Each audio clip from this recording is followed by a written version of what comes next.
on the dais, Comrade Raghavelu, Comrade Veerbhadram, Comrade Vinay Kumarji, and most of all Comrade Ravi, who will be doing the difficult job of, or easy job for him, of my translation.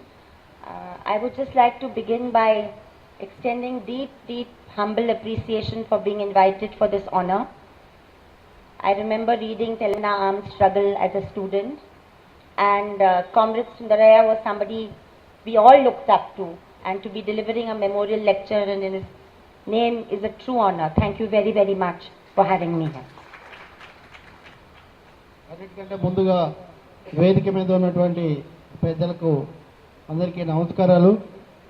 Sundarayya గారి స్మారకోపన్యాసం ఇవ్వడానికి రావడం నిజంగా నాకు చాలా గొప్ప అవకాశంగా నేను భావిస్తున్నాను. ఎందుకంటే చాలా చిన్నప్పటి నుంచి సుందరయ్య గారి వీర తెలంగాణ సాయుధ పోరాటం ఈ పుస్తకాలు చదివి ఉత్తేజం పొందినటువంటి వ్యక్తుల్లో నేను కూడా ఒకరిని. అందుకనే ఆయన స్మారకోపన్యాసం ఇవ్వడానికి నన్ను పిలవడం నేను ప్రత్యేకించి చాలా సంతోషకరమైన విషయంగా భావిస్తూ ఆయనకు చాలా వినమ్రపూర్వకమైనటువంటి జోహార్లు అర్పిస్తూ ఉన్నాను. Comrades and friends, we meet at a very, very critical juncture in our country's history. Maybe for the first time, we have a government in power at the center, which, with a very brute majority, 292 out of 542 seats, is a government that is driven and inspired by the anti-constitutional Rashtriya Swayamsevak Sangh, which has a socio-political cultural agenda which is anathema to the foundational principles of the national movement for independence, and also a government that has extreme right-wing economic policies going hand in hand with it, representing powerful private capital with an open desire to transfer public resources to this private capital, which is why I dub it proto-fascist. This government, within the first year of coming to office, has made its intentions clear. 150 or 170 years of the labor movement's gains are sought to be taken away by amendments to labor laws, so that even 7% of our organized sector is reduced to work without dignity and protection. They are openly cutting back on the rural works program, Manrega, which was one of the many good measures that was taken in the last 10 years towards social security, which has raised rural wage labor in the rural areas. And there has been a complete cutback to budgetary allocations to this program, from Uttar Pradesh to Maharashtra to West Bengal to Andhra Pradesh to Karnataka. There is no district that has got its full budgetary allocation. మన దేశ చరిత్రలో చాలా క్లిష్టమైనటువంటి సన్నివేశంలో ఈ రోజున ఉన్నాము.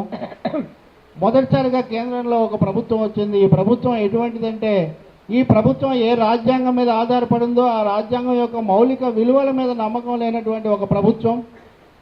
మితవాద అభివృద్ధి నిరోధకత్వానికి మతతత్వానికి మారుపేరైనటువంటి రాష్ట్రీయ స్వయం సేవక్ సంఘ్ అనబడేటటువంటి ఆర్ఎస్ఎస్ యొక్క ఆధ్వర్యంలో అన్ని ప్రాథమికమైనటువంటి ప్రజాస్వామిక విలువలను కూడా తృణీకరించేటటువంటి ఒకానొక ప్రభుత్వం కేంద్రంలో అధికారంలోకి వచ్చింది.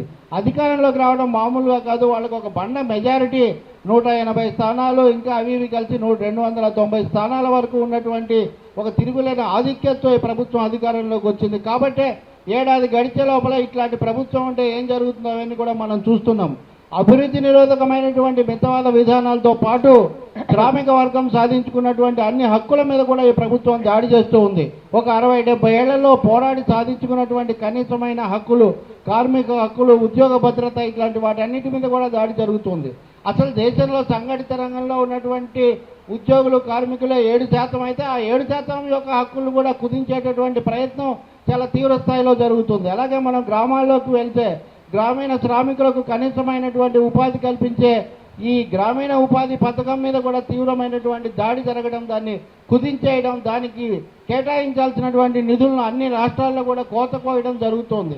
ఇవన్నీ చేస్తున్నటువంటి ప్రభుత్వం ఈ జాతి సంపదను ప్రజల సంపదను తీసుకొని వెళ్ళి శతకోటీశ్వర్లకు సహస్ర కుబేర్లకు కట్టబెట్టడానికి చాలా బాహాటంగా ప్రయత్నం చేస్తూ ఉంది. అందుకనే ఇది కేవలం మితవాద అభివృద్ధి నిరోధక ప్రభుత్వమే కాదు, ధనస్వాముల యొక్క కొమ్ము కాల్చేటటువంటి పచ్చి ధనస్వామ్య ప్రభుత్వం కూడా ఈ రోజున రాజ్యం చేస్తూ ఉంది. కాబట్టి పరిస్థితి క్లిష్టంగా ఉందని మనం భావించాల్సి వస్తూ ఉంది. Within a few weeks or months of the present government coming to power last year, ASSOCHAM, which is a group of industries, had published a list of laws that need to be amended. This list included the Bonded Labour Act, the Child Protection and Prohibition Act, and many other laws. And this government is following almost instruction by instruction what is set out by certain sections of industry. The recent amendments proposed and passed to the Child Labour Protection Act, while saying that all children should go to school, do not protect children from going to employment if it's run by the family. And one government official even went so far as to say, what is wrong if children work in family enterprises and the son of an ironsmith becomes an ironsmith and the son of a weaver becomes a weaver? The answer is, why should the son of only an ironsmith become an ironsmith and only a weaver, when the middle class and the rich children have leisure, have books to read, have options to pursue, can dream of going into academia, science and medicine and industry? Can't the child from a working class home, from a Dalit home, from a minority home have the same dreams? That is the question which is being avoided by this government. It is clear in its agenda, it is anti-people, it is anti-poor, and it is proto-fascist. అందుకనే ప్రభుత్వం అధికారంలోకి రాగానే తన చర్యలు మొదలుపెట్టింది. ప్రభుత్వం వచ్చిన వెంటనే భారత పారిశ్రామిక వాణిజ్యవేత్తల సమాఖ్య అసోచ్యం అనేది ఏదైతే ఉందో అదొక పెద్ద జాబితా ప్రకటించింది. కోరికలన్నీ కూడా మీరు వెంటనే అమలు చేయాలని. ఆ కోరికల జాబితా కనుక మనం చూస్తే అందులో మొదటిది ఏమిటంటే అసలు వెట్టి చాకరీ నిర్మూలన చట్టాన్ని కూడా మీరు తీసేయండి, బాల శ్రామికుల పనిని నిరోధించేటటువంటి చట్టాన్ని మీరు మార్చేయండి. ఇటువంటి కోరికల జాబితా అంతా కూడా అది ప్రకటించింది. వాటన్నింటినీ కూడా ప్రభుత్వం ఒకటొకటి అమలు చేయడం మొదలు పెట్టడం మనం చూస్తున్నాం. తాజాగా వాళ్ళు 14 ఏళ్లలో పిల్లలతో కూడా పని చేయించుకోవడానికి అవకాశం ఇస్తూ ఒక చట్టాన్ని తెచ్చారు. అంటే వాళ్ళు బడికి పోవడం కాకుండా చాకరీ చేయడానికి వాళ్ళని ఉపయోగించుకోవచ్చు. దానికి ఎటువంటి కుటుంబ పరిశ్రమల్లో కానీ ఇట్లా కుటుంబ వ్యాపారాల్లో కొన్నిట్లో మీరు పని చేయించుకోవచ్చు అని ఒక మినహాయింపులు ఇచ్చి బాల శ్రామికుల చట్టానికి కాస్త రద్దు చేసే పరిస్థితి. దీని మీద విమర్శలు వస్తే ఒక మంత్రి అన్నాడు, తప్పే ఉందండి, కుటుంబ పరిశ్రమలో పనిచేస్తే ఒక చేనేత కార్మికుడి కొడుకు చేనేత విద్య సహజంగా ఉంటుంది, ఒక కమ్మరి పని చేసేటటువంటి వాళ్ళ పిల్లాడికి కమ్మరి పని వస్తుంది, కాబట్టి ఆ విధంగా హస్తకళలు కుటుంబ కళలు వర్ధిల్లితే మంచిదే కదా అని ఒక అర్థం లేనటువంటి వితండవాదం చేశాడు. మనం ఇదే ప్రశ్న ఇంకో విధంగా అడగొచ్చు, ఎందుకు మీరు కమ్మర్ల గురించి కుమ్మర్ల గురించి మాత్రమే మాట్లాడుతున్నారు? పెద్ద పెద్ద డాక్టర్ల గురించి, మేధావుల గురించి, గొప్ప గొప్ప ఉద్యోగాలు చేస్తున్నటువంటి కులీన వర్గాల గురించి మీరు ఎందుకు మాట్లాడరు? ఈ పిల్లల కులీన వర్గాల యొక్క స్థాయికి చేరాల్సినటువంటి అవసరం లేదా? మీరు వీళ్ళు బాల శ్రామికులుగా వీళ్ళని పంపిస్తే వాళ్ళు ఎలా అభివృద్ధి చెందుతారని అడగాల్సినటువంటి పరిస్థితి వీళ్ళు కల్పిస్తున్నారు. అందుకనే ఈ ప్రభుత్వం హక్కుల మీద దాడి చేసేటటువంటి ప్రభుత్వం స్పష్టంగా ప్రజలకు వ్యతిరేకంగా, మరీ ముఖ్యంగా పేద ప్రజలకు, శ్రామిక వర్గాలకు, వాళ్ళ హక్కులకు వ్యతిరేకంగా పనిచేసే ప్రభుత్వం అనే మొదటి సంవత్సరం వచ్చిన కొద్ది రోజుల్లోనే నిరూపించుకుంటుంది. The real challenge before all of us is that how do we fight and struggle? Because so many fronts are being opened by this government.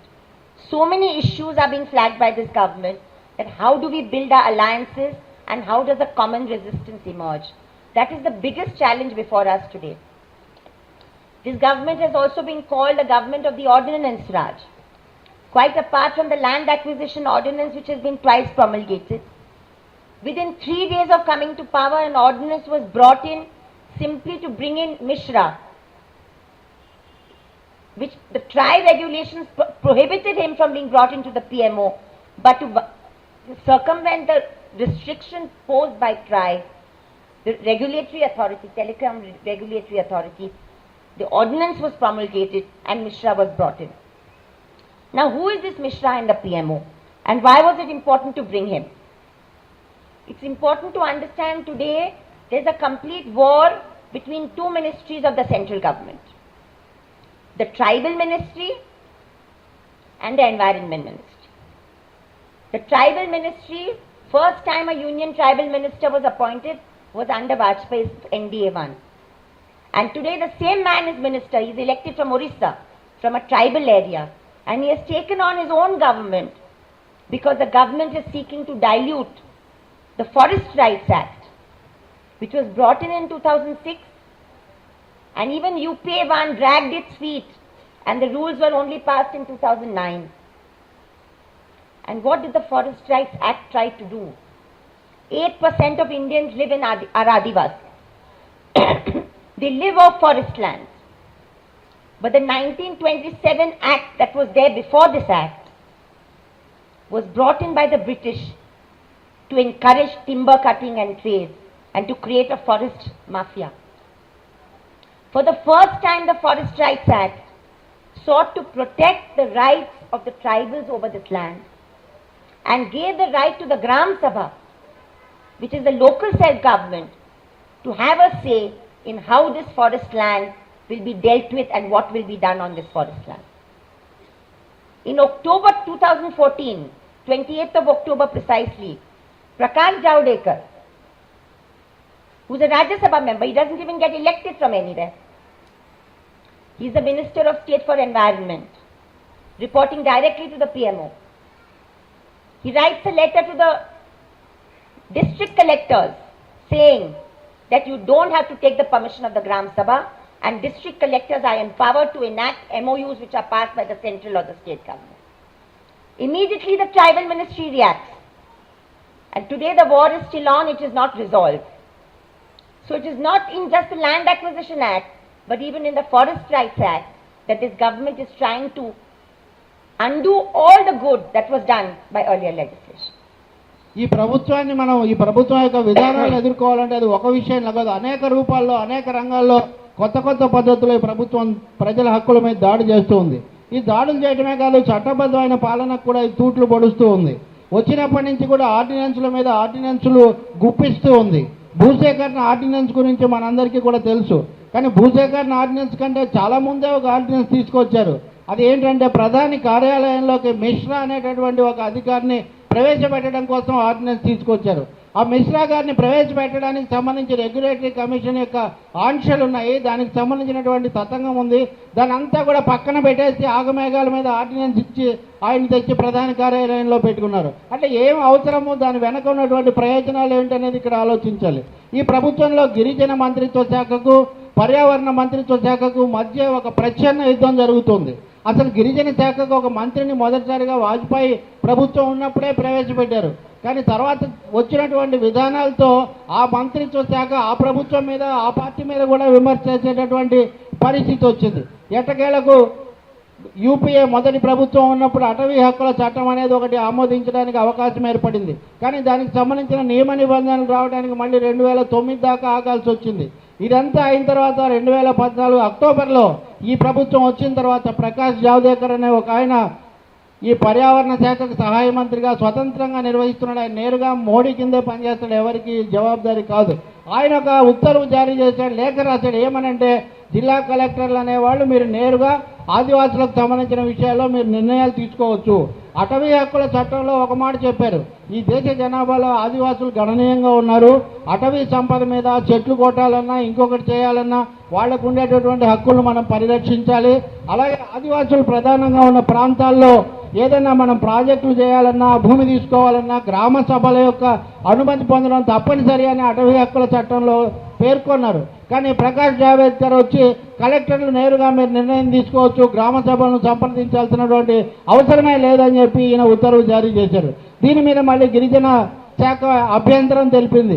ఈ విధంగా రెండు శాఖల మధ్య కూడా ఒక విధమైన ఇది జరుగుతుంది. ఇవన్నీ ఏం జరిగినా ప్రభుత్వం యొక్క ఉద్దేశం, ప్రభుత్వం యొక్క నడక మటుకు ఒక్కొక్క వర్గం యొక్క ఒక్కొక్క తరగతి యొక్క హక్కుల మీద దాడి చేసే దిశలోనే నడుస్తూ ఉన్నది.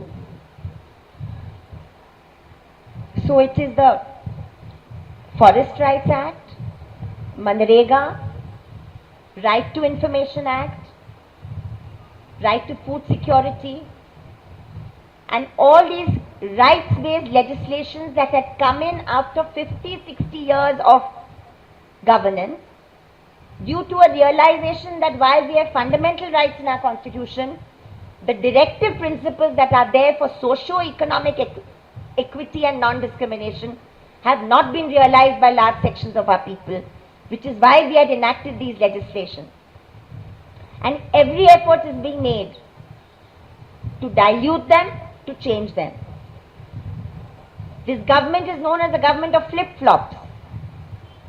2013, as opposition, it supported the land acquisition. Land acquisition law of 2013, which this government wants to overturn, was supported by the opposition BJP. It was debated by the standing committee. Sushma Swaraj headed that committee. And today, the Prime Minister from that party said that his party made a mistake by supporting that law. Within 2 years, he discovers it's a mistake, which a law that took 150 years to change, because we had not had a land acquisition law after the British laws of the 1800s. What is it that is so threatening for this government in the land acquisition law? What is so threatening in the Forest Rights Act?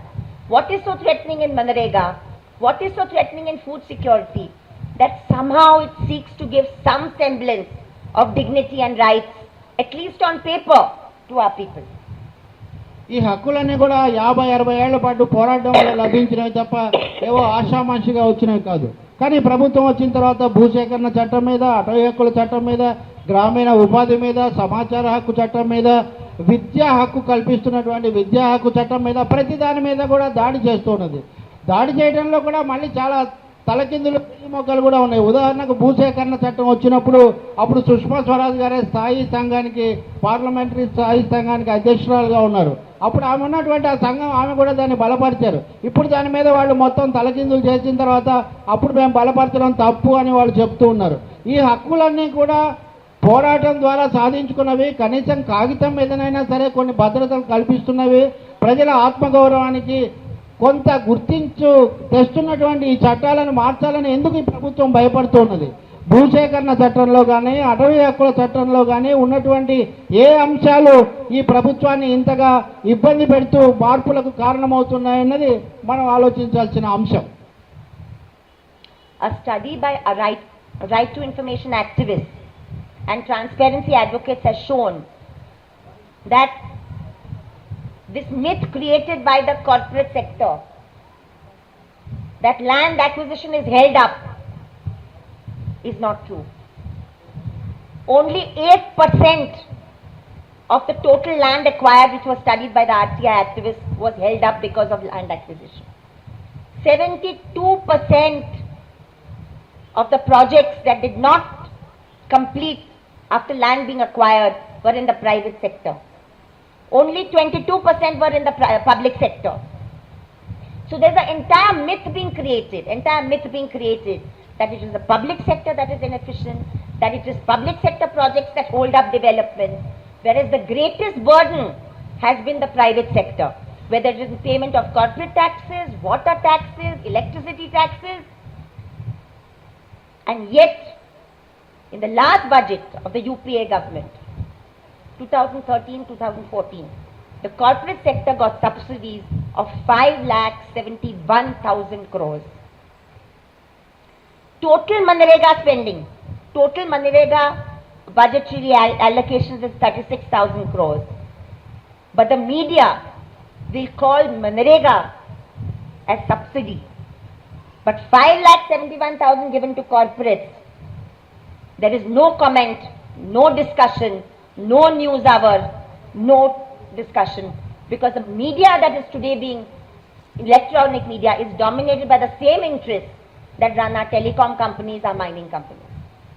ఈ పరిస్థితుల్లో ప్రభుత్వంలాగే ఈ media కూడా ఎవరి అదుపులో ఆజ్ఞల్లో ఉందంటే corporate వర్గాలు ఎవరైతే టెలికాంలోనో, ఎవరైతే విద్యుత్ శక్తి రంగంలోనో పెత్తనం చేస్తున్నారో వాళ్ళ అధీనంలోనే ఉంది. అందుకనే వీళ్ళు అనేక అవాస్తవాలు, అసత్యాలు వీళ్ళు ప్రచారంలో పెడుతున్నారు. ఉదాహరణకు భూసేకరణ చట్టంలో ఇంత ఆర్డినెన్స్ తెచ్చి ఇంత హడావుడి ఎందుకంటే వాళ్ళు ఒక మాట చెప్తున్నారు, ఏం చేయాలండి, భూసేకరణ మన చేతుల్లోకి భూమి రాకపోవడం వల్ల అభివృద్ధి కార్యక్రమాలు నిర్మాణాలన్నీ కూడా నిలిచిపోతూ ఉన్నాయి, భూమి లేకపోతే అభివృద్ధి ఎలా చేస్తామని చెప్పి వాళ్ళు చెప్తూ ఉన్నారు. కానీ ఒక సమాచార హక్కు చట్టం కింద ఒక కార్యకర్త సేకరించినటువంటి విషయం చాలా స్పష్టంగా చెప్తూ ఉంది. ఈ విధంగా నిలిచిపోయిన భూమి 8% కూడా లేదు. అంటే 100% మాత్రమే భూమి ఇలాంటి కారణాల వల్ల దాన్ని స్వాధీనం చేసుకోవడం మిగిలిపోయింది. మిగిలిన భూమి అంతా కార్పొరేట్ల చేతుల్లోనే ఉంది. అభివృద్ధి ఎందుకు ఆగిపోయింది, ఎందుకు జరగడం లేదంటే 77% ప్రైవేటు కంపెనీలు వాళ్ళు చెప్పిన ప్రకారం వాళ్ళు నిర్మాణాలు చేయలేదు. వాళ్ళ చేతుల్లో భూమి ఉంది కానీ వాళ్ళు పన్నులు కట్టడం లేదు, అనుమతులు తీసుకోవడం లేదు, తాము చేస్తామనేటువంటి నిర్మాణాలు వాళ్ళు చేయడం లేదు. అదే ప్రభుత్వ రంగంలో విషయానికి వస్తే వీళ్ళు తీసుకున్న భూమిలో 22%లో మాత్రమే ఇంకా పనులు ప్రారంభం కాలేదు. అక్కడ 77% ఎక్కడ, ఇక్కడ 22% ఎక్కడ? కానీ ప్రభుత్వ రంగం అస్సలంతా వెనకబడిపోయింది. ప్రైవేట్ రంగంలో గొప్ప అభివృద్ధి జరుగుతుంటే భూమి లేకపోవడం వల్ల ఇబ్బంది జరుగుతుందని కార్పొరేట్ మీడియా పెద్ద ప్రచారం చేస్తుంది. దీనికోసం సబ్సిడీలు ఇవన్నీ ఇస్తున్నారని చెప్తుంది. ఇదే కార్యకర్త సేకరించిన సమాచారం అందుకు భిన్నంగా ఉంది. మనం ఉదాహరణకు 2013-14లో యూపీఏ ప్రవేశపెట్టిన చివరి బడ్జెట్లో చూస్తే 5,71,000 కోట్ల రూపాయలు కార్పొరేట్ రంగానికి రాయితీలు ఇచ్చారు. అదే సమయంలో గ్రామీణ ఉపాధి హామీ పథకానికి వీళ్ళు కేటాయించింది అంటే 36,000 కోట్ల రూపాయలు. 36,000 కోట్ల రూపాయలు ఎక్కడ, 5,71,000 కోట్ల రూపాయలు ఎక్కడ? ఈ కార్పొరేట్ మీడియా, ఎలక్ట్రానిక్ మీడియా, బడా పత్రికలు ఇవేవి కూడా ఈ 5,71,000 కోట్ల గురించి నోరు మెదపవు. 36,000 కోట్లు గ్రామీణ ఉపాధికి వెచ్చించడం మటుకు చాలా అంత సంపద అంతా పోతుందని చెప్తూ ఉంటారు. ఈ విధంగా ఒక అవాస్తవ ప్రచారం సాగిపోతూ ఉంది. Today there are land struggles to preserve agricultural land going on in Gujarat. Small farmers and middle farmers are protesting, struggling, coming out on the streets to protect their land. Local media carries little snippets of stories. Today there are similar land struggles in Orissa, in Jharkhand, in Chhattisgarh.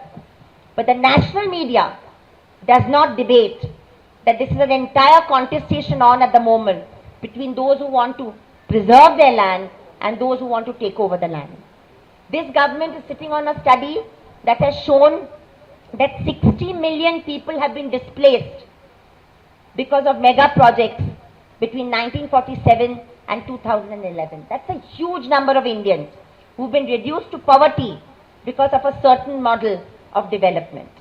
And yet, that model of development is not debated. That model of development is the model that is being pursued is assumed to be the correct model. There is no debate on what kind of development we should undertake. This party that is in power today, in the run-up to its campaign to come to power, held meetings in Arunachal Pradesh, Assam and Orissa, promising people that mega projects, mega hydro projects will not be taken up without the consent of the people of the state. But in September 2014, the same Mishra who was brought in by ordinance was used to say okay to the Dibang Arunachal hydroelectric project, which is a huge mega hydel project in a very unstable region of the northeast. Hundreds of villages will be submerged. It is a tertiarily very unstable area in terms of an earthquake zone, and anything could happen by the creation of a mega project there. But by one stroke of the pen, the PMO and the Environment Ministry has okayed the project. And when the Prime Minister went to Bhutan last year, he inaugurated one more project that Assam is worried about because it could create flood and flood impact in Assam. So the real danger today is what model of development is being pursued. Is there democratic debate? Is there informed debate about this model? And if not, what can we do to build up information and resistance to this model? ఈ రోజున గుజరాత్లో భూమిని లాక్కోవడానికి పెద్ద ప్రయత్నం జరుగుతుంటే అక్కడ రైతులు వ్యతిరేకించి పోరాడుతూ ఉన్నారు. గుజరాత్ పత్రికల్లో చిన్న చిన్న విషయాలు దీనికి సంబంధించి వస్తున్నాయి తప్ప వివరంగా దేశానికి ఏం తెలియదు. అక్కడ వాళ్ళేమంటున్నారు వీళ్ళేమంటున్నారు అనేది తెలియదు. ఒరిస్సాలో, ఛత్తీస్గఢ్లో, జార్ఖండ్లో ఇట్లాంటి చోటంతా కూడా భూమిని లాక్కోవడానికి ప్రయత్నం జరుగుతోంది. భూమి కాపాడుకోవడానికి ప్రయత్నం చేసేవాళ్ళు, భూమిని గుంజుకోవడానికి ప్రయత్నం చేసేవాళ్ళు, వీళ్ళ మధ్య ఉన్నటువంటి వైరుధ్యం ఏంటి, సమస్య ఏంటి అన్నది మన జాతీయ మీడియాలో కానీ మన దీంట్లో కానీ ఎప్పుడు రాదు. ఒక ముఖ్యమైన నివేదిక ఉంది. ఉదాహరణకు 1947లో స్వాతంత్రం వచ్చినప్పటి నుంచి ఇటీవలి కాలం వరకు చూస్తే 1,60,00,000 మంది ప్రజలు ఈ ప్రాజెక్టులు, మెగా ప్రాజెక్టుల వల్ల నిర్వాసితులైపోయారని దేశ జనాభాను దృష్టిలో పెట్టుకొని చూస్తే 1,60,00,000 అనేది చాలా పెద్ద సంఖ్య. ఇంతమంది ఎందుకు నిర్వాసితులయ్యారు, ఈ రోజు కూడా వాళ్ళకి ఎందుకు పునరావాసం లేదు, ఈ సమస్య గురించి ఒక సవివరమైన చర్చ ఈ దేశంలో ఏం జరగకపోగా ఈ మధ్యన అరుణాచల్ ప్రదేశ్లో ఒక పెద్ద మెగా జల విద్యుత్ కేంద్రం ప్రారంభిస్తామని ప్రకటించారు. ఎవరు ప్రకటించారంటే ఇంతకుముందు మనం చెప్పుకున్న మిశ్రా గారు ఎవరైతే అది వరకు వ్యతిరేకించారో ఆయనే ప్రకటించాడు. నిజంగా అరుణాచల్ ప్రదేశ్లో ప్రారంభించడం అంటే అది భూకంపాలు ఇటువంటివన్నీ వచ్చేటటువంటి ప్రాంతం, అనేక ప్రాకృతికమైనటువంటి సమస్యలతో ముడివన్నటువంటి ప్రాంతం, ఆదివాసీలు వీళ్ళ పునరావాస సమస్య ఉంటుంది. ఇవన్నీ ఏమీ పట్టించుకోకుండా ఏకపక్షంగా మేము అక్కడ ఈ మెగా ప్రాజెక్ట్ ప్రారంభిస్తామని ప్రకటించారు. ప్రధానమంత్రి గారు భూటాన్ వెళ్ళి అక్కడ ఆయన ఒక పెద్ద మెగా ప్రాజెక్ట్ ప్రకటించారు. ఆ ప్రాజెక్టు వల్ల మాకు ఇబ్బంది వస్తుందని అస్సాం ఆందోళన చెందుతూ ఉంది. వేటిని కూడా వాళ్ళు ఖాతరు చేయడం లేదు. ఇది అభివృద్ధి నమూనా, ఇది ఒక్కటే అభివృద్ధికి రాజమార్గం అంటున్నారు. ఈ నమూనా సరైందా కాదా, దీనికి ప్రత్యామ్నాయ నమూనా ఏదైనా ఉందా, వీళ్ళందరినీ నిర్వాసితులు చేయకుండా కాపాడడం ఎట్లా, అటవీ హక్కులు రక్షించడం ఎట్లా, ఇటువంటి విషయాలు ఏవి కూడా వీళ్ళకు పట్టడం లేదు. ఏకపక్షంగా మేము ఎంచుకున్నదే మార్గం, ఈ పద్ధతిలోనే వెళ్ళాలన్నట్టుగా ప్రభుత్వం ప్రయత్నిస్తూ ఉంది. మీడియా కూడా దాన్నే భుజాన మోస్తూ ఉంది. In any opposition, any political, social opposition to this model is dubbed as anti-national, as anti-development. People like us who are working for communal harmony and the rights of dignity of minorities are dubbed anti-national. So the question is, who is the nation? Can there be a nation without its people? And who are the people who constitute this nation? That is the question we need to raise in the popular imagination and capture the imagination in a popular manner. We need to capture the creative language of politics, because that is where a certain preset corporate agenda is gaining sway. Out of the 75 reserved seats in parliament, reserved for the scheduled caste and scheduled tribes, shockingly 59 were won by the Bharatiya Janata Party. If you count Paswan's 5, 64 out of 75 were won by the ruling party. What does that tell us about alternate politics? What does that tell us about subaltern politics? What does that tell us about the leadership of those castes and tribes?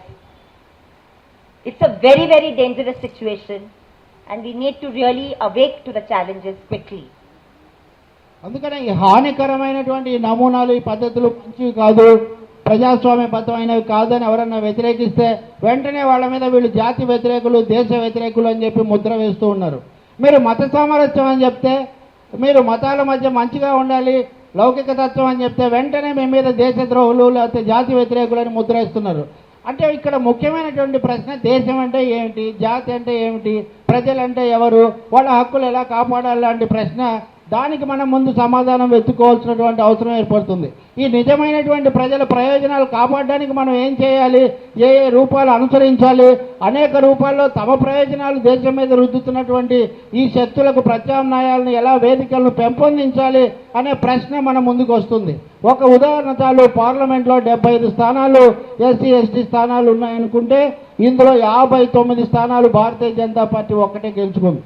Ram Vilas Paswan గారికి వచ్చినటువంటి 5 స్థానాలు కూడా కలుపుకుంటే 64 స్థానాలు ఇటువంటి శక్తుల చేతుల్లో ఉన్నాయి. అంటే ఈ దేశంలో దళితులు లేకపోతే అణగారినటువంటి వర్గాలు, ఉపేక్షిత వర్గాలు, అలక్షిత వర్గాల కోసం పోరాడుతున్నామని చెబుతున్నటువంటి ఉద్యమాలు కానీ, సంఘాలు కానీ, సంస్థలు కానీ సాధించింది ఎంత, జరుగుతున్నటువంటి ఉన్నటువంటి సమస్య ఎంత, ఈ వైరుధ్యాన్ని మనం అర్థం చేసుకోవాల్సినటువంటి అవసరం ఏర్పడుతూ ఉన్నది. Dr. Baba Saheb Ambedkar gave us the constitution. Jyotiba Phule and Savitribai Phule from my state gave us an understanding of social justice that has been abiding in our politics today. 1848 in Pune, Bhidewada, the first girls' school was set up. All girls' school was set up, possibly in the world, certainly in India. And what was the motive and mission behind that school? To have all girls of different castes and different communities studying in the same class. When the Phule, Savitribai and Jyotiba set up the school, they faced attacks and ostracization from their caste. Who came to their rescue? It was Usman Sheikh of Pune, a well-known businessman who came to their rescue, gave them protection, took them into his home, and Fatima Sheikh became the first teacher in the Bhidewada school with Savitribai. This is not the story that we teach in our textbooks, and this is not the story that the RSS wants us to teach. RSS has written 3 books in Uttar Pradesh. Just last year, 6 months, 3 months after this government came to power, telling us that untouchability and the caste system came with Mughal Raj. This is the kind of history they want to teach. And I would like to ask the Dalit leadership in this country, the leadership that read Annihilation of Caste, written by Baba Saheb Ambedkar on 15th of May. We just had the anniversary of the writing of Annihilation of Caste. Baba Saheb Ambedkar wrote riddles against Hinduism. But where is our Dalit leadership today? Are we introspecting on where different sections of our people going? Are we developing a region-wise understanding of majoritarian communalism and co-option? That is a huge intellectual challenge for us. We can't simply deal with it at a national level. We have to develop regional understanding of how they are growing in different castes, in different tribes. And therefore this 31% vote might sound a good thing, but in my state the support is 44% and in UP it is 48%. Babasaheb Ambedkar ఈ దేశానికి ఒక రాజ్యాంగాన్ని ఇచ్చాడు. జ్యోతిబా పూలే, సావిత్రి పూలే నా రాష్ట్రానికి చెందిన వాళ్ళు ఈ సమాజాన్ని, వ్యవస్థను, రాజకీయాన్ని ఎలా అర్థం చేసుకోవాలనే ఒక భాష్యం వాళ్ళు చెప్పారు. వాళ్ళు ఒక వివరణ ఇచ్చారు. ఎప్పుడో పూనాలో చాలా కాలం కిందటే పూనాలోని బీరేవాలేలో వాళ్ళు ఒక పాఠశాల స్థాపించారు. ఆ పాఠశాలలో అబ్బాయిలు అమ్మాయిలు కలిసి చదువుకోవాలి, సమానంగా నేర్చుకోవాలని చెప్పి వాళ్ళు చెప్పారు. చెప్తే దాని మీద దాడి చేశారు. దాడి చేస్తే కాపాడిన వాళ్ళు ఎవరో తెలుసా? ఉస్మాన్ షేక్ అనేటటువంటి ఒక సంస్కర్త కాపాడాడు. ఫాతిమా షేక్ అనే ఆమె అక్కడ బోధించేటటువంటి మొదటి ఉపాధ్యాయురాలుగా మారింది. ఆ తర్వాత చాలా చర్చ జరిగింది వీటన్నిటి మీద. ఇప్పుడు ఏంటి పరిస్థితి అంటే ఉత్తరప్రదేశ్లో ఈ బీజేపీ ప్రభుత్వం బీజేపీ వచ్చిన తర్వాత పాఠ్య పుస్తకాలు వాళ్ళు ప్రవేశపెట్టినది ఏంటి? ఆ పాఠ్య పుస్తకంలో వాళ్ళు చెప్పేది ఏమిటంటే కుల వ్యవస్థ అనేది మొఘలాయులు వచ్చిన తర్వాత వచ్చింది, అంతకుముందు లేదు, మొఘలాయుల వల్ల కుల వ్యవస్థ వచ్చిందని వాళ్ళు చెప్తూ ఉన్నారు. ఏంటి దీని నుంచి మనం నేర్చుకోవాల్సింది? వాళ్ళు కుల వ్యవస్థకు కానీ దొంతరలకు కానీ వాళ్ళు ఇచ్చినటువంటి వివరణ ఏంటి అని మనం కనుక ఆలోచిస్తే పూర్తిగా వెనక్కి తీసుకెళ్లే ప్రయత్నం జరుగుతుందని. అందుకనే మన దళిత నాయకులు కానివ్వండి, ఈ సమస్య మీద పోరాడే వాళ్ళు కానివ్వండి, వాళ్ళు ఆలోచించాల్సిన అవసరం ఉంది. మనం ఎవరిని ఉద్దేశించాలి, ఎవరు ఏం చేస్తున్నారో మనం ఎలా అర్థం చేసుకోవాలి, ఎవరి పక్షాన్ని నిలబడాలనేది ఆలోచించాల్సిన అవసరం ఉంది. అలాగే కుల సమస్య, కుల వివక్షత అనేది ప్రాంతాలను బట్టి రకరకాలుగా మారుతుంది. ఒక్కొక్క ప్రాంతంలో ఒక విధంగా ఉంది. కాబట్టి కుల సమస్య పట్ల ఒక ప్రాంతీయమైనటువంటి ప్రత్యేక అధ్యయనం జరిపి ఆ సమస్యను కూడా మనం అర్థం చేసుకోవాలని గుర్తించాల్సిన అవసరం ఉంది. ఒక ఆంధ్రప్రదేశ్లోనో లేకపోతే ఈ ప్రాంతంలోనో ఈ సమస్య వాళ్ళకంత ఓటింగ్ ఉండకపోవచ్చు, కానీ మహారాష్ట్రలో 44% ఓటు వచ్చింది, ఇంకో చోట 49% ఓట్లు వాళ్ళకు వచ్చాయి. కాబట్టి ఈ శక్తులకు లభిస్తున్నటువంటి మద్దతును మనం ఎలా అర్థం చేసుకోవాలి, కులతత్వాన్ని ప్రేరేపించేటటువంటి వీళ్ళను మనం ఎలా ఎదుర్కోవాలి, ఈ సమస్యలన్నీ కూడా దళితుల గురించి చెప్పేవాళ్ళు, అలాగే కుల సమస్య గురించి మాట్లాడేవాళ్ళు కూడా ఈ క్షుణ్ణమైనటువంటి ఒక అధ్యయనం చేయాల్సినటువంటి అవసరం ఈ పరిస్థితులు మన ముందుకు తెచ్చిపెడుతూ ఉన్నాయి. మనం ఈ మధ్యనే అంబేద్కర్ రాసినటువంటి కుల నిర్మూలన అనే పుస్తకం యొక్క వార్షికోత్సవాన్ని కూడా జరుపుకున్నాం. వార్షికోత్సవం ఏనాడు అంబేద్కర్ కుల నిర్మూలన గురించి రాశాడు. ఇన్ని సంవత్సరాల తర్వాత కూడా ఈ కుల సమస్యను, కులాన్ని వీళ్ళు ఎన్ని విధాలుగా వాడుకుంటున్నారు, ఈ శక్తులు, ఈ ప్రాబల్యం వహించే శక్తులు అనేది కూడా మనం అర్థం చేసుకోవాల్సి ఉంది. Today there was a 150-word item in the newspaper that said that Sanjay Nirupam, Shiv Sena MP, has been reprimanded by the Election Commission for making a statement that Muslims should be deprived of their electoral rights. Reprimanded. Is that all that the Election Commission can do?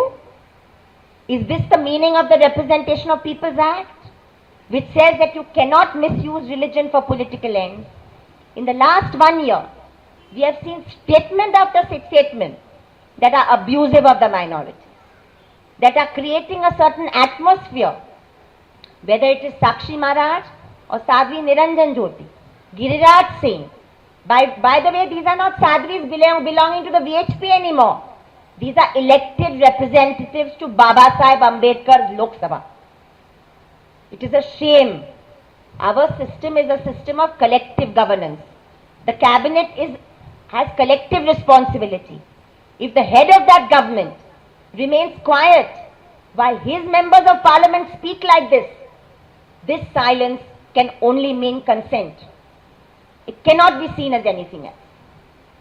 మహారాష్ట్రలో ఒక MP ఉన్నాడు సంజయ్ నిరుపమ్ అని. ఆయన ఒక ప్రకటన చేశాడు, ముస్లింలకు vote హక్కు లేకుండా చేయాలి అని. ఈ రోజు పత్రికల్లో మనకు ఒక వార్త కనిపిస్తుంది, చాలా చిన్న వార్త, 150 పదాలు మాత్రమే ఉంది. ఆ వార్తలో ఏముందంటే, ఎన్నికల కమిషన్ ఈ వ్యాఖ్యలు చేసినందుకు గాను సంజయ్ నిరుపమ్ను మందలించింది. అంటే ఇంత తీవ్రమైనటువంటి వ్యాఖ్యలు ఒక మతం వాళ్ళందరికీ కూడా ఓటు హక్కు లేకుండా చేయాలని మాట్లాడితే ఆయన మర్యాదగా మందలించి వదిలిపెడితే అసలు వయోజన ఓటింగ్ హక్కు అనేటటువంటి మాటకి దేశంలో విలువ ఏముంది? ఎన్నికల సంఘం చేయాల్సినటువంటి పని ఇదేనా అని కూడా మనము ప్రశ్నించాల్సినటువంటి పరిస్థితి ఏర్పడుతుంది. ఈయన మాట్లాడటం రోజు ఒకసారి మాట్లాడటం కాదు, రోజు ప్రకటనల మీద ప్రకటనలు ఆయన చేస్తూనే ఉన్నాడు. ఆయన చేయటం ఎందుకు? సాక్షి మహారాజ్ కానీ, సాధ్వి నిరంజన్ జ్యోతి కానీ, ఇలాంటి వాళ్ళు పరంపరగా చాలా విశృంఖలమైనటువంటి వ్యాఖ్యలు చేస్తూ ఉంటే ప్రభుత్వం ఏం చేస్తుంది? వీళ్ళు ఏమైనా మామూలు సాధువులు సన్నాసులు ఏదో అనుకుంటే వీళ్ళు మామూలు సన్నాసులు కాదు. వీళ్ళు అంబేద్కర్ రాజ్యాంగం సాక్షిగా పార్లమెంట్కి ఎన్నికైనటువంటి సభ్యులు ప్రజాస్వామ్యం మీద ఇంత బాహాటంగా వ్యాఖ్యానాలు చేస్తుంటే ప్రభుత్వం గమ్మున నోరు మెదపకుండా కూర్చుంటే ఇంకా బాధ్యత ఏంటి? అసలు పార్లమెంటరీ ప్రజాస్వామ్యంలో సమిష్టి బాధ్యత అనేది ఒకటి ఉంటుంది. సమిష్టి బాధ్యత ప్రకారం వీళ్ళు చేసినటువంటి వ్యాఖ్యలకు ప్రభుత్వాధినేతలు బాధ్యత వహించాలి. కానీ వాళ్ళు మాత్రం ఏమి స్పందించకుండా వీటన్నిటిని కూడా దాటవేస్తున్నారు. అందుకనే మనం గుర్తించాల్సింది, ఇవన్నీ కూడా అంబేద్కర్ రాజ్యాంగం ఆధారంగా ఏర్పడినటువంటి భారత ప్రజాస్వామ్యం మీద, ఓటింగ్ హక్కుల మీద, అన్నిటి మీద తీవ్రమైన దాడిగా తయారవుతూ ఉన్నాయి. It almost seems as if communal temperatures are being kept on the boil in readiness in case something goes wrong with the development agenda. In case a secular protest grows, a people's protest grows against land acquisition, against Forest Rights Act, against the anti-poor policies, anti-farmer policies. In case a proper resistance grows, then the communal card is being kept in readiness to be used at any juncture. ఇదంతా కూడా యాదృచ్ఛికంగా ఏం జరగడం లేదని మనం అర్థం చేసుకోవడం చాలా అవసరం. పూర్తిగా మంట పెట్టున్నారు, పెట్రోల్ పోస్తున్నారు. ఏ సమయంలో అయితే ఈ దేశంలో ఈ విధానాలకు ప్రజా ప్రతిఘటన పెరుగుతుందో, ఇంకా హక్కుల మీద జరిగే దాడి సాగదు, దీన్ని మేము గట్టిగా ఎదుర్కొంటామనేటటువంటి చైతన్యంతో పెద్ద ప్రజ్వలన ఎప్పుడైతే వస్తుందో అప్పుడు దీనికి అగ్గిపుల్ల గీచి దేశంలో మత మారణహోమం, మత కలహాలు సృష్టించడానికి కావాల్సిన రంగం పూర్తిగా సిద్ధం చేయబడింది. ఇన్ని కోణాల నుంచి ఇన్ని ప్రయత్నాలు, ఇన్ని పథకాలు, ఇన్ని వ్యూహాలు సాగడం వెనుక ఉన్నటువంటి ఉద్దేశం, వీళ్ళు అమలు జరుపుతున్నటువంటి కార్పొరేట్ ప్రైవేటీకరణ అజెండా ఏదైతే ఉందో ఆ విధానం మీద ప్రజా ప్రతిఘటన పెరగకుండా దాన్ని మత మార్గం వైపు, మత కలహాల వైపు మళ్లించేటటువంటి ఒక పెద్ద దుర్బుద్ధి, దుశ్చింత వీటన్నిటి వెనుక ఉందనేది మనం అర్థం చేసుకోవాలి. The real need of the hour is for us to strategize and think very carefully about how we prepare to battle this. The media is not with us. We need to have alternate media and alternate means of communication. There are pro-poor schemes being started, allegedly pro-poor schemes being started by this government. Jan Dhan Yojana, Pradhan Mantri Yojana, Atal Bihari Vajpayee something Yojana for the pension scheme for unorganized sector. I think the left in this country is extremely equipped to intellectually dissect and create a social audit of these schemes. And I think unless we do it and communicate to our people and our cadres what these schemes mean, we will not be able to puncture the myth and the bubble that this government is trying to create. I'll just give one small report appeared about the Jan Dhan Yojana. 1 crore bank accounts being opened. Bankers are saying that just to open a bank account costs 150 rupees a year. And one study by a North Indian newspaper in Mewar district in North India said that 70% of the accounts opened were dormant, meaning they are not being used. So I would like to suggest, whether it is in Telangana or elsewhere, why can't we study whether these schemes are actually being used by the people? Conduct our social audit, share this information, share it widely, because otherwise we will not be able to puncture the bubble that this government is trying to build up about itself. We need to do some very hard work, but without that, we will not be able to build up a resistance. అందుకనే అనేక రూపాల్లో అనేక వ్యూహాలతో సాగుతున్నటువంటి దాడిని ఎదుర్కోవడానికి పూర్తిగా సమాయత్తం కావాల్సి ఉంది. దానికి కావాల్సినటువంటి నూతన మార్గాలను నూతన రూపాలను అన్వేషించాల్సిన ఆవిష్కరించాల్సిన అవసరం ఉంది. బడా మీడియా మనతో లేదు కాబట్టి మనం సమాంతర సమాచార సాధనాలను మనం కనుగొనాల్సినటువంటి అవసరం ఉంది.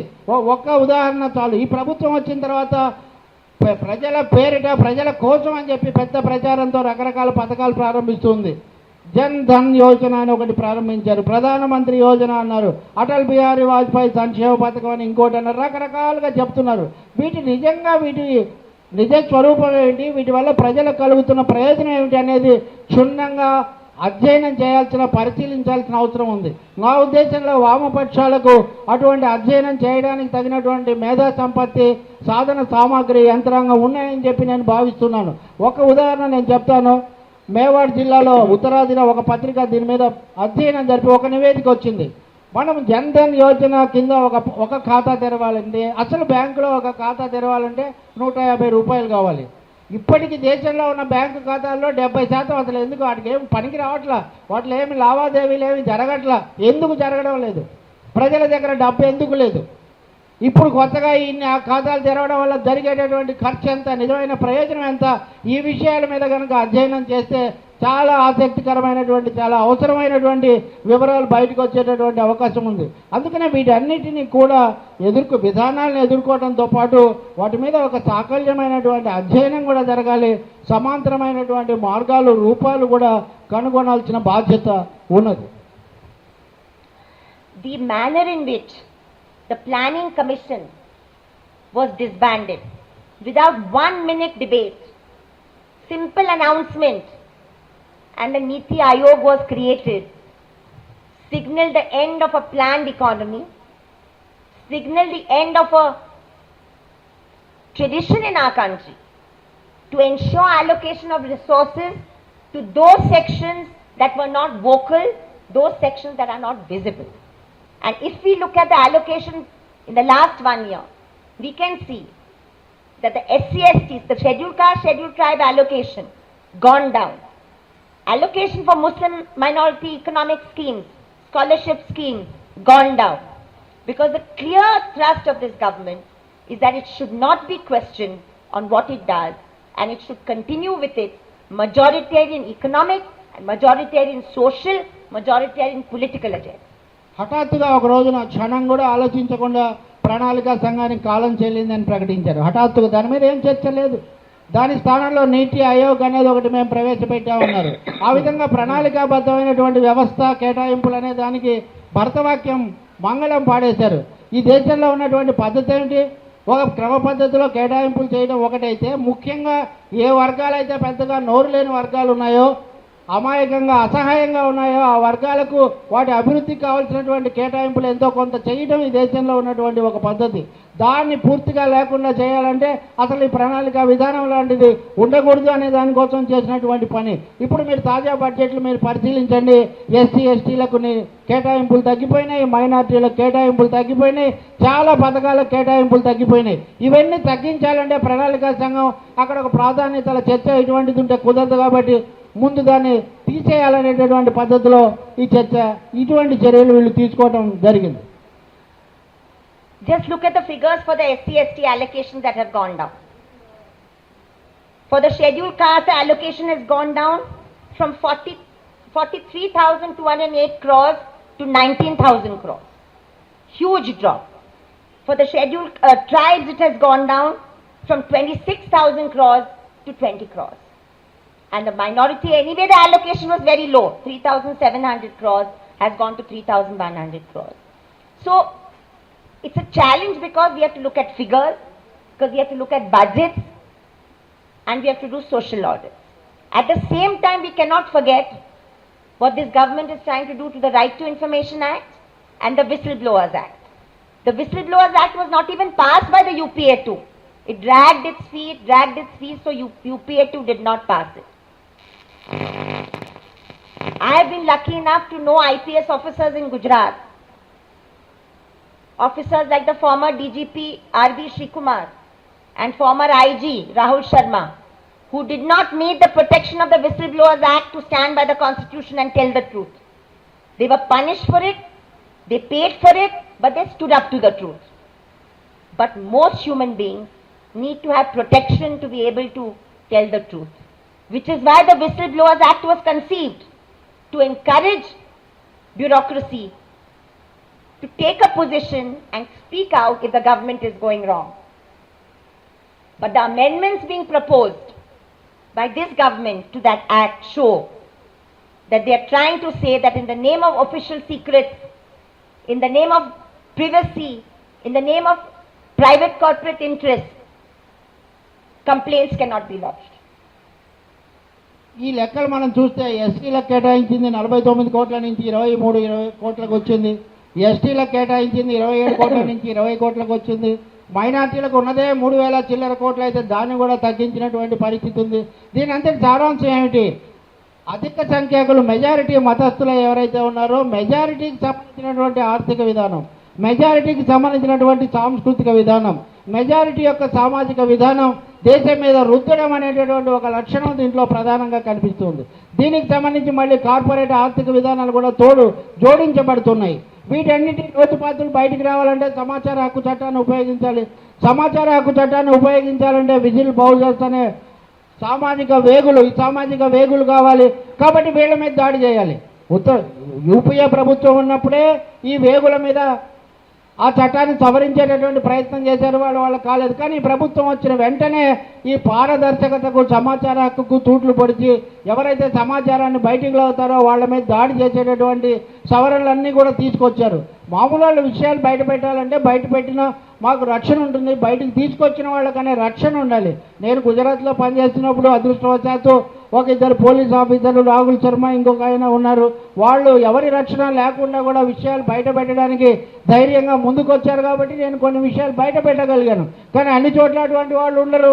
సమాచార హక్కు కింద చెప్పేవాళ్ళకు రక్షణ కల్పించాలి. కానీ ఈ ప్రభుత్వం చేసినటువంటి చట్టం సవరణల ద్వారా అంటే తాము అనుసరిస్తున్నటువంటి ఈ మెజారిటీ మతతత్వము, అలాగే కార్పొరేట్ అనుకూలత, వీటన్నిటిని కాపాడుకోవటం కోసం సమాచార హక్కు చట్టం కింద పనిచేసే వాళ్ళ మీద కూడా దాడి చేయడానికి రంగం సిద్ధం చేస్తూ ఉంది. దాన్ని కూడా గుర్తించాల్సి ఉంది. The Prime Minister of our country travels abroad with an industrialist by his side. Gautam Adani is part of his entourage. This is the model of Western corporate capitalist democracy. Our education is being privatized.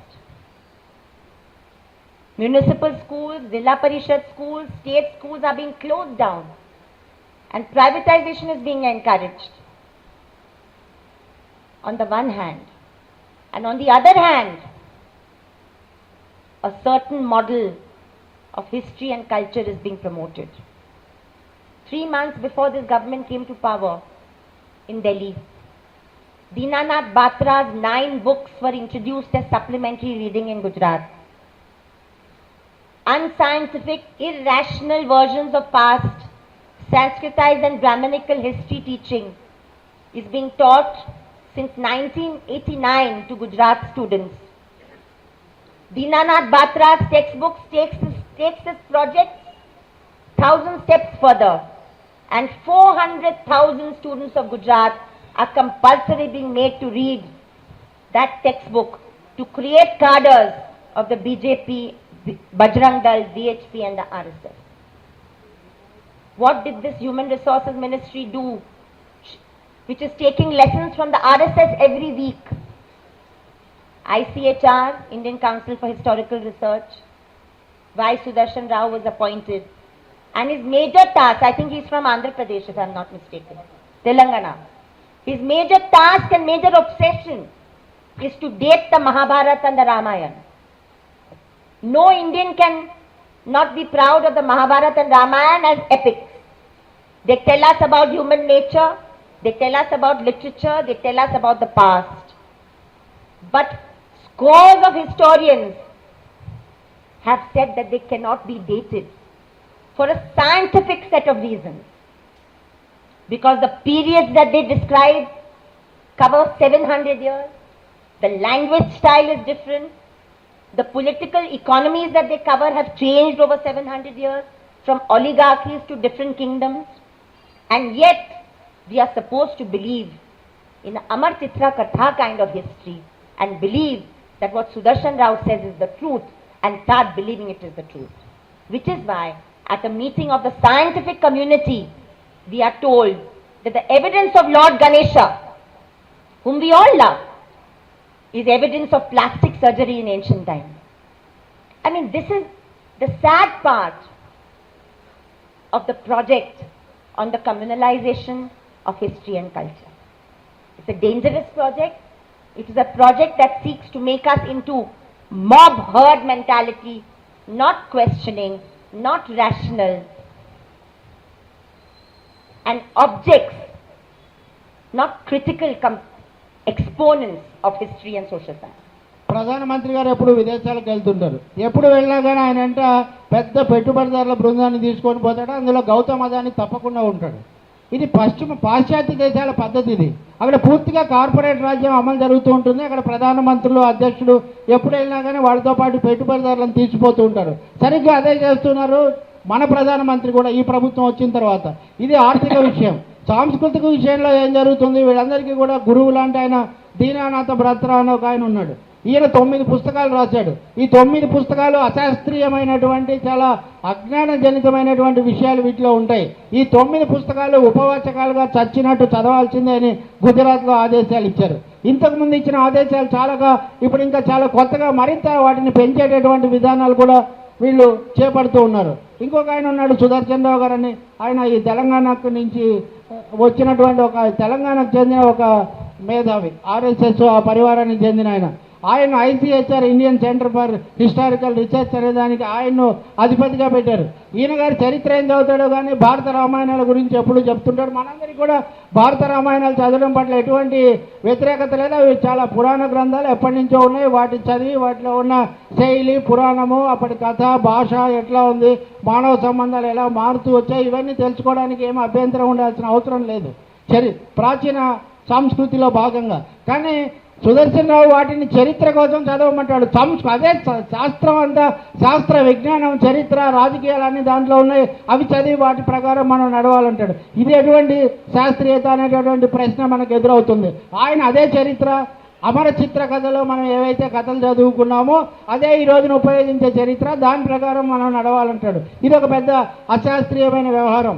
ఈయన ఏమన్నా అందామా అంటే అంతకంటే గనుడు మన ప్రధానమంత్రి గారు. ఈయన వైజ్ఞానిక మహాసభకు, సైన్స్ కౌన్సిల్ మహాసభకు వెళ్ళి అసలు వినాయకుడికి ఆ తలకాయ అవన్నీ వచ్చాయి, గజాననుడు అయ్యాడంటే ఇది ప్లాస్టిక్ సర్జరీ వల్లనే సాధ్యమైంది. కాబట్టి భారతదేశంలో ఒకప్పుడు ప్లాస్టిక్ సర్జరీ ఉండేది, చాలా గొప్ప విషయం కదా అని ఆయన చెప్తాడు. అంటే ఇవన్నీ కూడా ఎక్కడికి దారి తీస్తున్నాయంటే మన బుర్రలు సొంత మెదళ్లతో ఆలోచించి విషయాలను సరైనటువంటి పద్ధతిలో తెలుసుకోవడానికి కాకుండా మూర్ఖంగా చెప్పిన దాన్ని మనం నమ్మాలి, దాన్ని ప్రశ్నించకూడదు, ఒక అంధవిశ్వాసంతో గుడ్డిగా అనుసరించాలి, మన మెదళ్లను తాకట్టు పెట్టాలని చెప్పేటటువంటి ఒక అశాస్త్రీయ అంధయుగంలోకి ప్రవేశపెట్టే పద్ధతి దీని అంతట్లో మనకు కనిపిస్తూ ఉంది. The question is, will the institutions of our democracy, such as they are, the courts, the police, the educational institutions, the executive, parliament, withstand this onslaught? What is our role? The last 3 sessions of parliament suddenly seemed active because the Rajya Sabha has an opposition. Therefore, the state elections become very important. And we can't afford not to take every state election seriously, because we cannot afford the luxury of a splintered opposition. Institutions are not destroyed overnight. Even the previous government, for its own narrow ends, tried to destroy institutions. But this regime, I call it, this is not a government, this is a regime, wants to destroy institutions with their preset agenda, which is anti-constitutional. So look at the language that the Attorney General is using in the Supreme Court against the Supreme Court itself. Look at the kind of governors that are being appointed. We have a governor who is appointed to Haryana, who proudly says, I'm an RSS man, 30 years in the RSS. We have a man who is appointed to Mizoram, who says very openly that I'm proud of my tweets on Ghar Wapsi, I'm proud of my tweets on jihad, I'm proud of my tweets on Tista Begum. He comes from Gujarat. This is what the governor says. He's in a constitutional position. So a governor in a constitutional position can play a very crucial role at a critical point in a democracy. Very few critical insights guide the media today. Recently, senior Delhi journalists were invited to the Prime Minister's residence. And instead of asking him questions, they were busy taking selfies on the phone. I felt quite ashamed of my profession when I heard that. కోర్టులు, విద్యా సంస్థలు లేకపోతే ఇట్లాంటివన్నీ తమను తాము ఎలా కాపాడుకుంటాయి రాజ్యాంగబద్ధమైన అనేది ఒక పెద్ద ప్రశ్న. ఆ పని ఒకటి జరగాల్సి ఉంది. కానీ పార్లమెంటును మీరు చూడండి, పార్లమెంట్లో గత 3 సమావేశాల్లో ఏం జరిగింది, రాజ్యసభలో ఎంత సంచలనం వచ్చింది. రాజ్యసభలో ఒక ప్రతిపక్షం అంటూ ఉంది కాబట్టి ఈ ప్రభుత్వం నల్లేరు మీద బండిలాగా సాగకుండా కొంతన్నా కానీ అడ్డుకోవడానికి అక్కడ అవకాశం ఏర్పడింది. కాబట్టి ఇప్పుడు దేశంలో ఎన్నికలు జరిగినప్పుడు రాష్ట్రాల్లో జరిగే ఎన్నికలను ఏమాత్రం తేలిగ్గా తీసుకునేటటువంటి అవకాశం లేదు.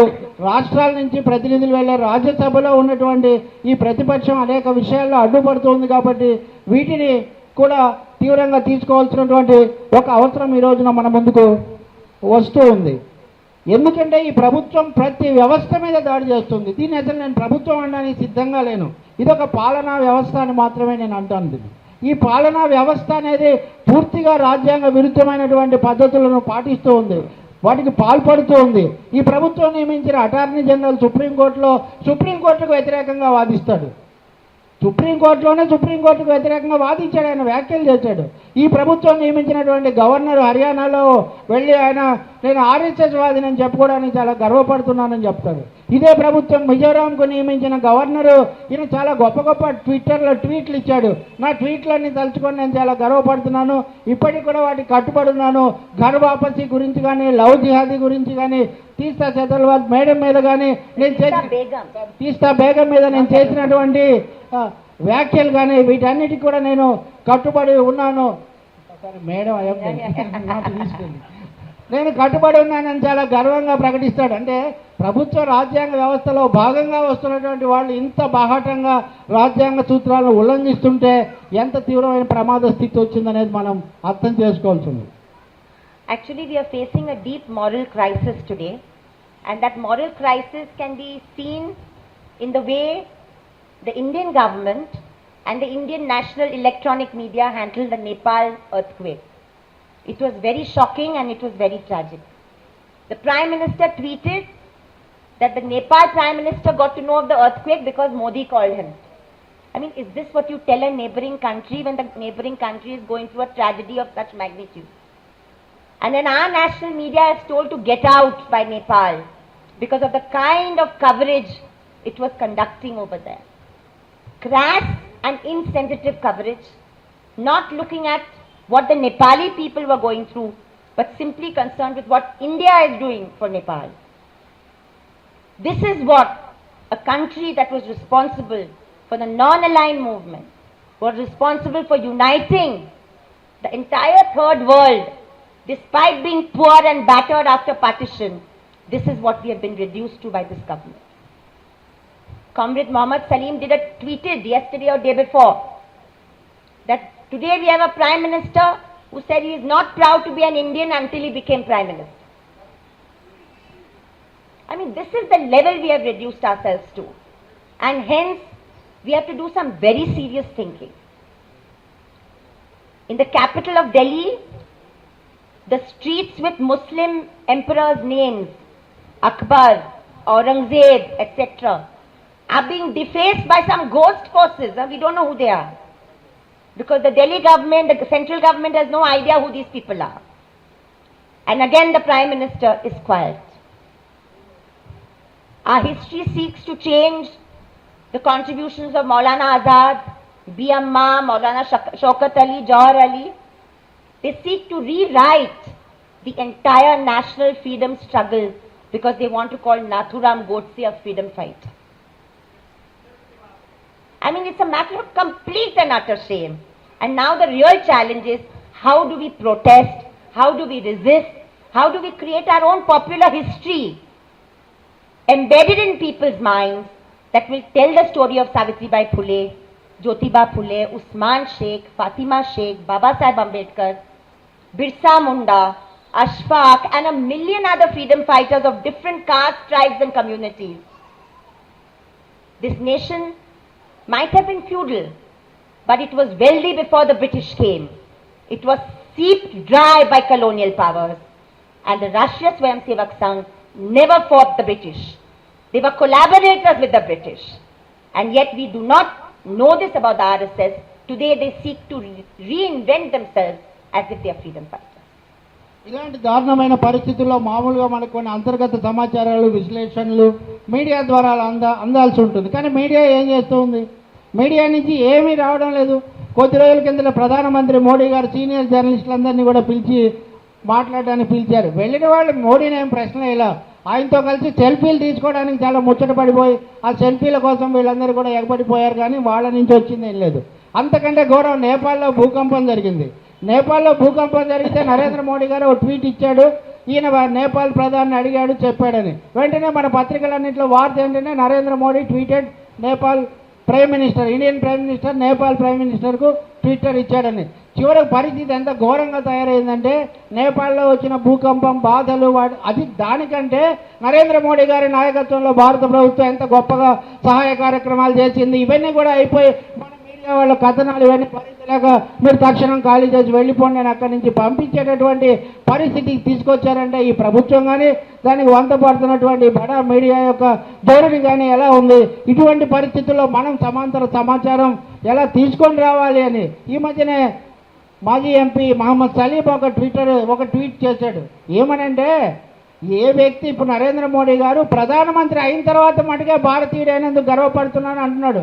అంటే ఆయన ప్రధానమంత్రి కాకపోతే భారతీయుడైనందుకు గర్వపడి ఉండేవాడు కాదనమాట. ఇది దేశభక్తి గురించి ఇంతగా చెప్పేటటువంటి వ్యక్తుల యొక్క అంతర్గత వ్యవహారం ఎట్లా ఉందంటే ఇట్లా ఉంది. వీళ్ళు అందుకనే చరిత్ర మొత్తాన్ని కూడా తిరగరాస్తున్నారు. ఢిల్లీలో రోడ్లకు పేర్లు ఉంటాయి, బాబర్ అని, అక్బర్ అని, లేకపోతే ఆ పేర్లన్నీ కూడా ఎవరో తెలియని అదృశ్య శక్తులు వచ్చి వాటిని చెడగొట్టిపోతారు. ప్రధానమంత్రి గారు మటుకు నోరు మీద పడరు. ఇప్పుడు వీళ్ళ ఉద్దేశంలో మౌలానా అబుల్ కలాం ఆజాద్ కానీ, షౌకత్ అలీ కానీ ఇటువంటి వాళ్ళు ఏమీ చేయలేదు. వీళ్ళ పేరు కనపడకూడదు. దీని అంతటి వెనక రహస్యం ఒకటి, ఆర్ఎస్ఎస్కు స్వాతంత్ర పోరాటానికి ఏనాడు కూడా సంబంధం లేదు. వీళ్ళు స్వాతంత్ర పోరాటానికి దూరంగా ఉండి అప్పుడు కూడా ఈ మత కార్యక్రమాల్లోనే వీళ్ళు ఉన్నారు. కాబట్టి ఇప్పుడు స్వాతంత్ర పోరాటం దేశం ఇటువంటి వాటితో సంబంధం లేదు. కాబట్టి గత చరిత్రనంతా కూడా తిరగరాసి దాంట్లో గాడ్సే దేశభక్తుడిగా ఉంటాడు. వీళ్ళు తిరగరాసేటటువంటి చరిత్రలో గాడ్సే దేశభక్తుడిగా ఉంటాడు. ఈ చరిత్రను మళ్ళీ తిరగదోడే ప్రయత్నాన్ని, తిరగరాసే ప్రయత్నాన్ని మనం ప్రతిఘటించాల్సి ఉంది. మనం ఒక నిజమైన ప్రజా చరిత్రను మనం రాయాల్సి ఉంది. ఆ ప్రజా చరిత్రలో ప్రజల కోసం నిలబడినటువంటి యోధులు, అంబేద్కర్లు, జ్యోతిబా పూలే, సావిత్రి పూలే, బిర్సా ముండా, ఇంకా ఈ దేశంలో వివిధ ప్రాంతాల్లో వివిధ మతాలు, కులాలు, తెగలు, సంస్కృతులు, భిన్న ప్రవాహాల నుంచి వచ్చినటువంటి యోధులు, నాయకులు, సంస్కర్తలు, వీళ్ళందరికీ చోటు ఉండేటటువంటి ఒక సమాంతర ప్రజా చరిత్ర మనం రాయాలి తప్ప ఒక అభివృద్ధి నిరోధకమైన ధోరణిలో మతతత్వపూరితంగా చరిత్రను తిరగదోడి వక్ర భాష్యాలు చెప్పేటటువంటి ఈ ప్రయత్నాన్ని మటుకు ఎంత మాత్రం మనం సాగనివ్వకూడదు. On 16th of May 2014, as the results were coming in, I remember many of us friends were exchanging just 5 lines from Bertolt Brecht. क्या जुल्मतों के दौर में गीत गाए जाएंगे? हाँ, जुल्मतों के दौर में गीत गाए जाएंगे, जुल्मतों के बारे में गीत गाए जाएंगे. Will there be singing in the dark times? Yes, there will be singing about the dark times. On the same day, May 16th last year, in the Akshardham case, the Supreme Court acquitted 11 persons who had been kept in jail for 11 years, brutally tortured for the Akshardham bombing. Last 10 days back, Mufti Abdul Qayyum Mansoori released his book, 11 साल सलाखों के पीछे, that tells us a story of shame and of torture. It tells us not just what the police did, but what the instructions that were followed by the Home Minister of Gujarat. And who was the Home Minister? I leave it to you to guess who the Home Minister was. Friends, every attempt has been made since 2004 first, in 2011, but particularly since 2013, to paralyze our functioning, to malign us in the public domain, and to financially cripple us. Because we did our humble constitutional duty as a group to give legal aid to the survivors of 2002. Thanks to the work of my team and us, 120 powerful perpetrators, not just Moya Kodnani and Bajrangi, but the powerful Patels of Ode and Sardarpura village, are serving life imprisonment terms. But this regime wants to reverse those successes in the higher courts, which is why we believe they are targeting us. At a time when we are being so maligned and so targeted, to receive this extremely prestigious invitation means ever so much. And I would like to thank the Sundaraya Vijnana Kendra for the deep honor that you do not just to me but to our entire team in recognizing that we are a target of vilification and imposing this faith in us. I hope that our continued work in the future lives up to the trust that you have placed in us. Thank you. 2014 మే 16వ తేదీన ఎన్నికల ఫలితాలు వెలువడుతున్నాయి. ఆ ఎన్నికల ఫలితాలు చూసి మేము German నాటక రచయిత బ్రెఖ్ట్ కవిత ఒకటి గుర్తు చేసుకున్నాము. చీకటిగా ఉన్నప్పుడు కూడా మేము పాడతాం, చీకటి కాలంలో కూడా పాడతాం. దేని గురించి పాడతాం? చీకటి గురించే పాడతాం అన్నటువంటి ఆయన మాటలు మేము గుర్తు చేసుకున్నాం. ఆ ఎన్నికల ఫలితాలు వస్తున్నటువంటి రోజున ఇంకో ఘటన జరిగింది. అక్షర్ధామ్ కేసులో అప్పటి వరకు కూడా కారాగారంలో 11 ఏళ్లుగా మగ్గిపోతున్నటువంటి వాళ్ళను విడుదల చేస్తూ కోర్టు ఉత్తర్వులు ఇచ్చింది. ఆ తర్వాత వాళ్ళలో ఒక ఆయన పుస్తకం రాశాడు. ఈ 11 ఏళ్ళు వాళ్ళు ఎంత ఘోరమైనటువంటి నరకం అనుభవించారనేటటువంటి పుస్తకం రాశాడు. ఆ పుస్తకం కేవలం పోలీసులు జైళ్ల శాఖను సిగ్గుతో తల వంచుకునేట్టు చేయడం కాదు, రాష్ట్రానికి అప్పుడు హోంమంత్రిగా ఉన్న ఆయన గురించి అందులో చాలా విషయాలు ఉన్నాయి. ఆ హోంమంత్రి ఎవరో నేను మీకు చెప్పనక్కర్లేదు, మీరు ఊహించుకోవచ్చు. అమిత్ షా. ఎస్, మోడీ ముఖ్యమంత్రిగా బాధ్యత, దానికి సహాయ మంత్రి ఆ శాఖ చూస్తున్నాడు అమిత్ షా.